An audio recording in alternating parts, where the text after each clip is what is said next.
Welcome to my class once again.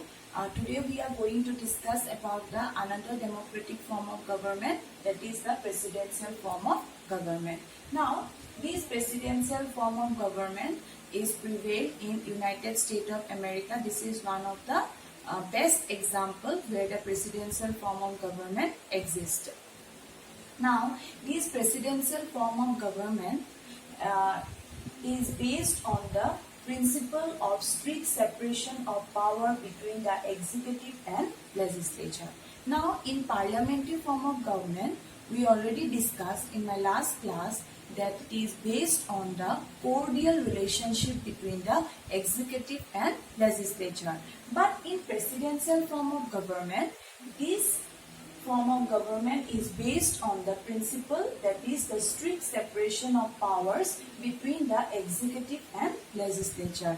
There doesn't exist any cordial or cooperation relationship between these two branches, that is executive and legislature, because there is a strict separation between the executive and legislature. Legislature also cannot interfere in the works of executive, or neither the executive can interfere in the works of the legislature. So there is a strict separation of power between these two branches of the government, and on the basis of this principle, the presidential form of government is based.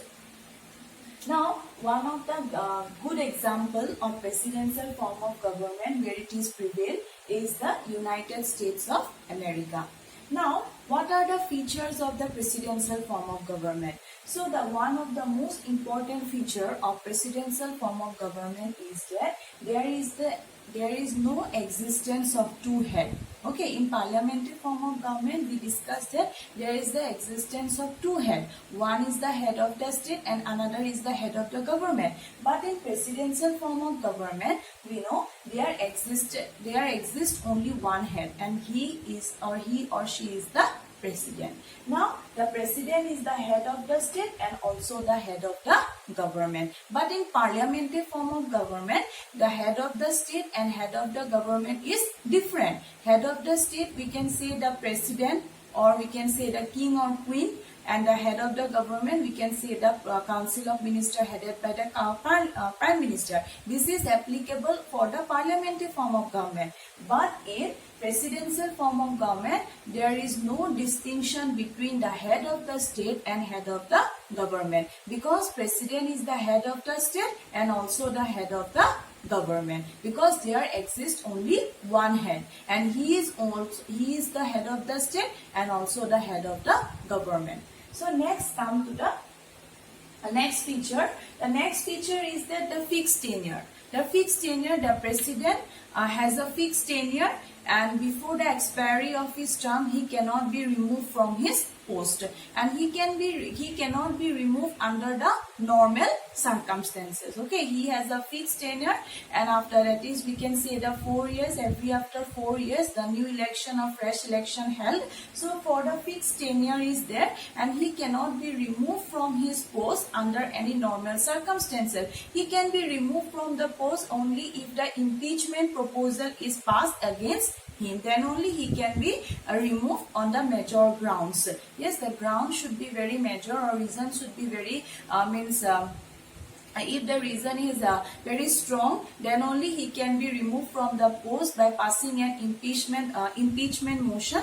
But unless and until if the this reason is not strong, or if the impeachment motion is not passed against him, then he cannot be removed from the post. So he has a fixed tenure, that we can say that 4 years, after 4 years the fresh election or new election held for the presidential form in the presidential form of government. So this is the another important characteristics, or we can say features. The third is that the rigid constitution. So you know Indian constitution is a mixture of flexibility and rigidity. So in Indian constitution, some of the provision of the Indian constitution can be amended very easily or it can be changed very easily, but some provisions are there which cannot be changed very easily. It has to go through a rigid procedure. But in USA, in the presidential form of government, the rigid constitution exists. Rigid constitution means what? The provisions of the constitution,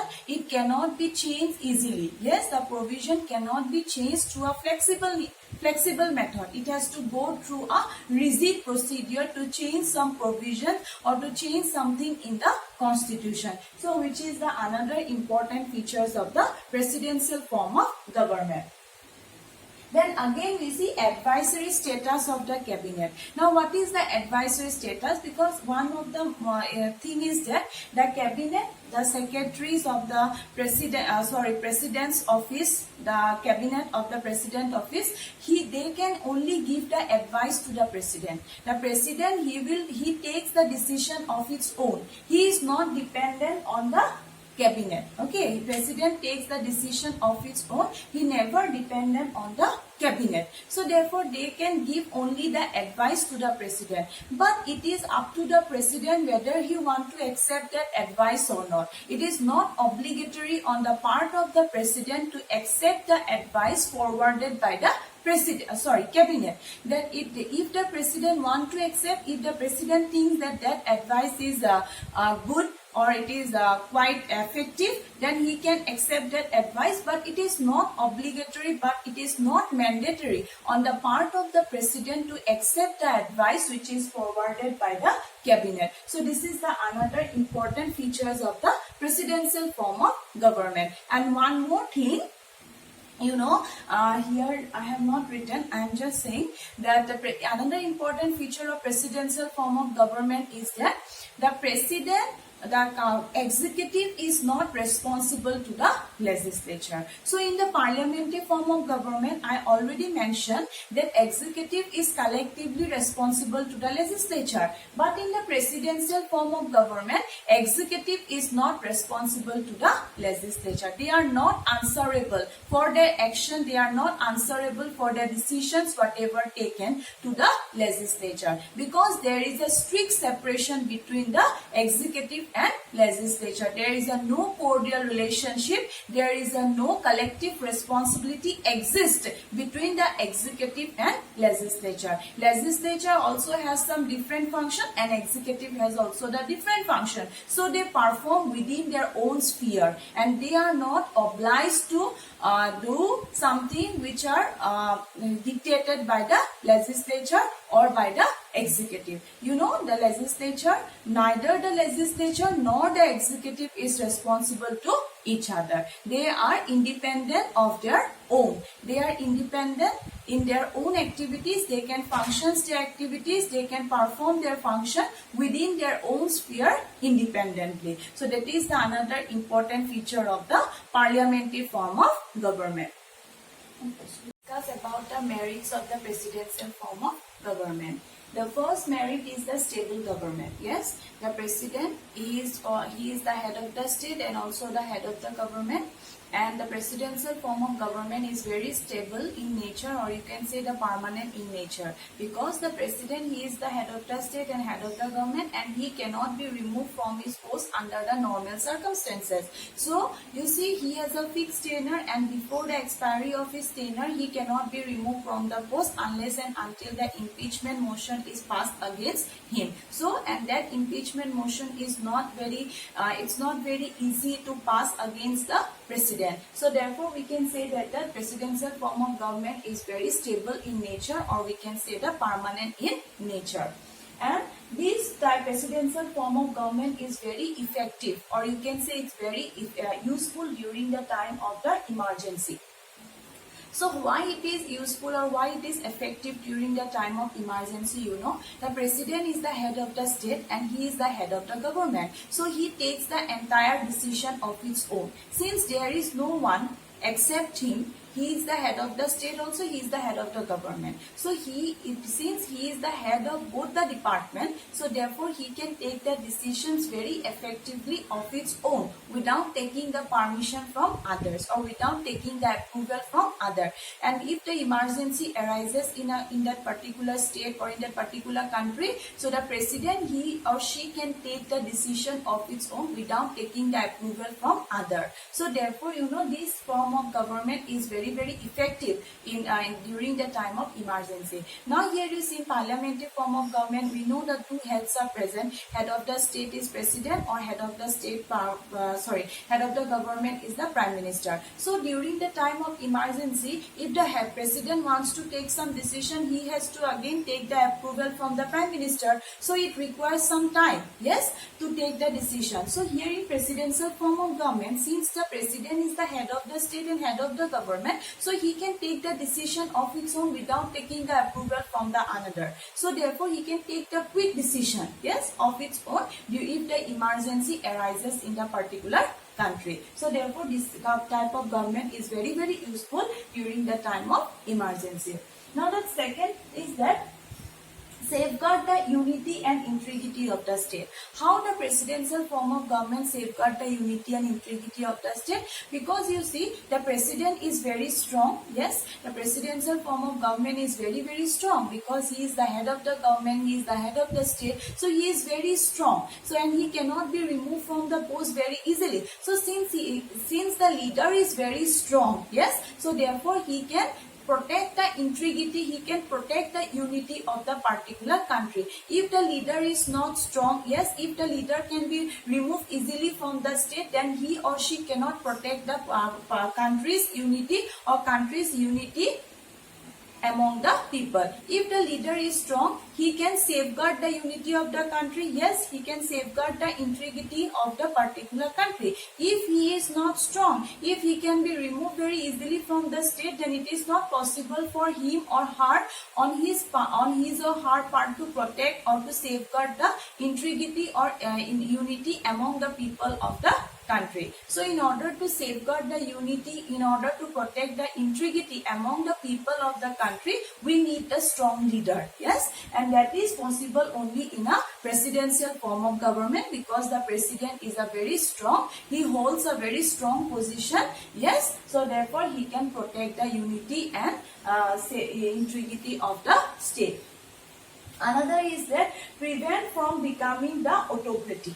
Yes, so how the presidential form of government help in becoming from becoming a autocratic government. So in presidential form of government, it helps it prevents from becoming the autocratic rule. So how the presidential form of government, it prevents from becoming autocratic rule. Now here you see, we know that the executive, legislature and judiciary, these are the three branches of the government, and in the presidential form of government there is a strict separation between these three organs. Okay, but here you see the principle of check and balances prevail. Yes, the principle of check and balances existed. Means what? The president, check and balance means what? They perform the different functions of their own.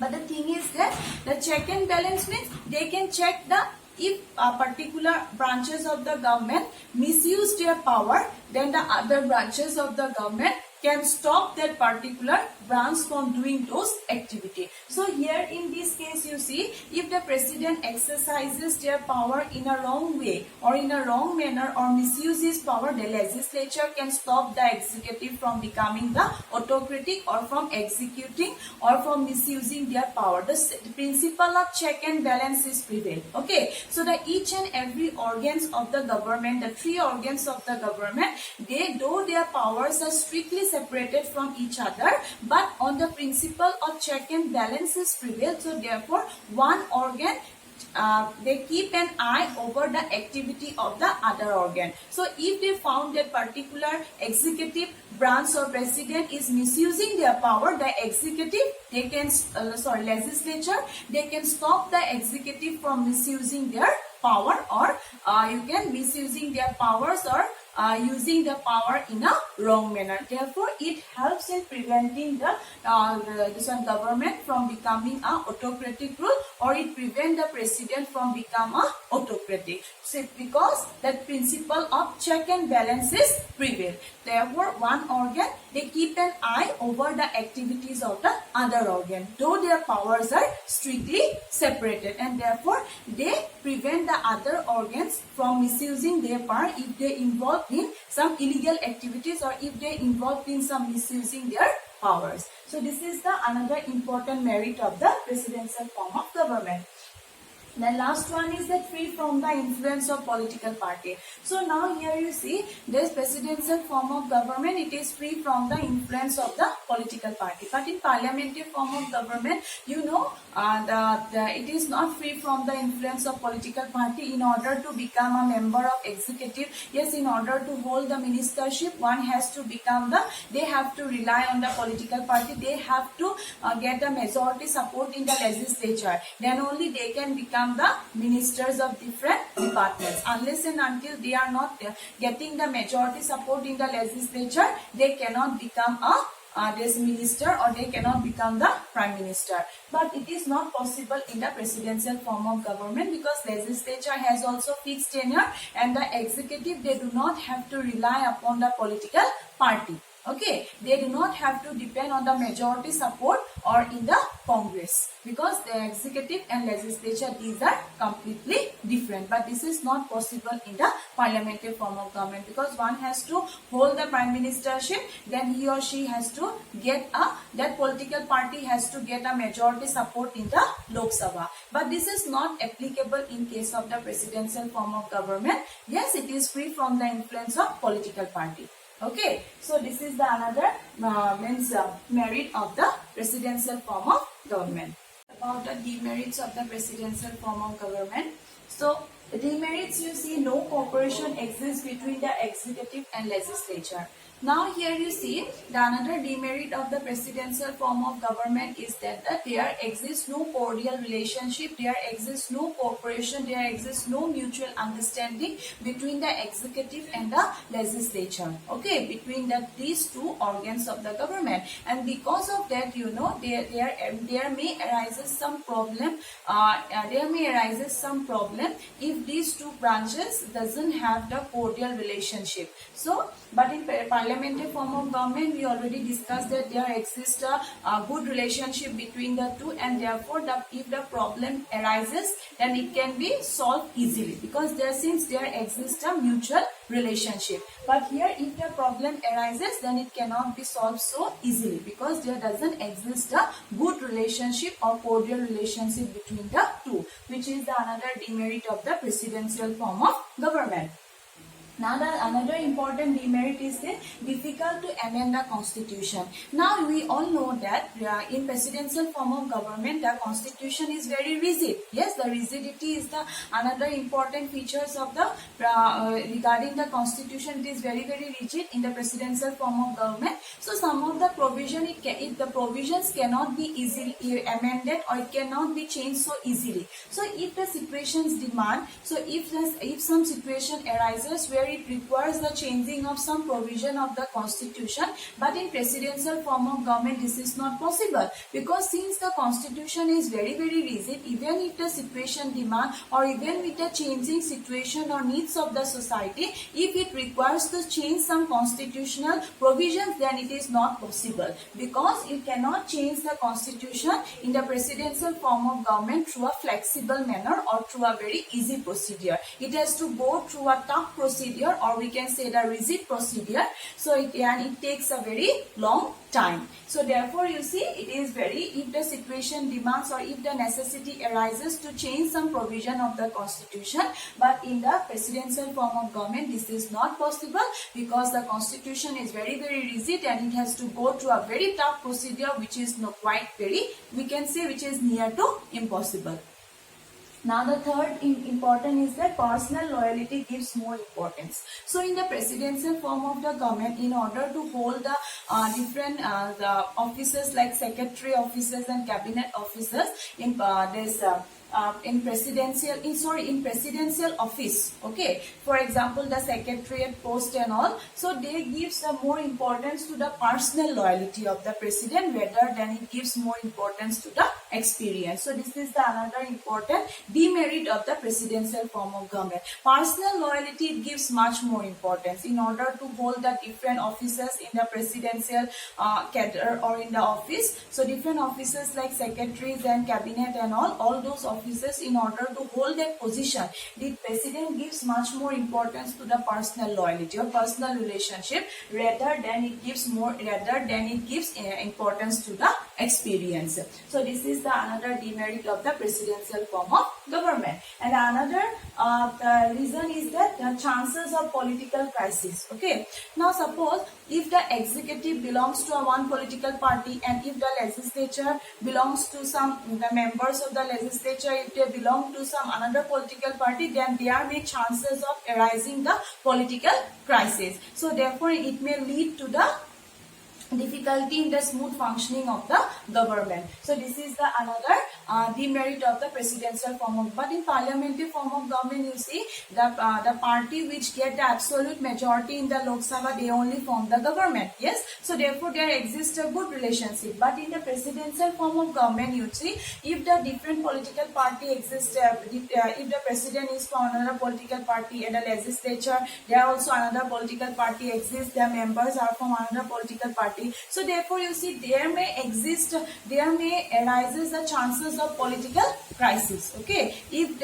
both of them are belong to the different political party. So this is the another demerit of the presidential form of government. And another, we can see that we all know there exists a strict separation between the executive and legislature. Executive has also the important functions. They perform the activities within their own sphere, and legislature, they also perform the activities in own sphere. Now therefore you see in some circumstances, you know, the legislature cannot control the executive. We can say they cannot control the president, and thereby there is a chances of becoming the president more autocratic in nature.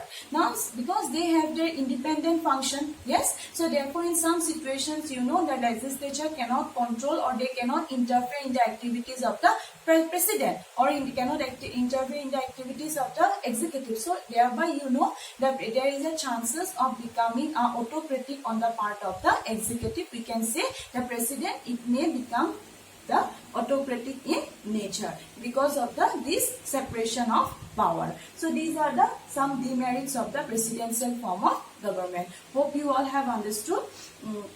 In my next class, I will explain about the unitary form of government. So thank you for today.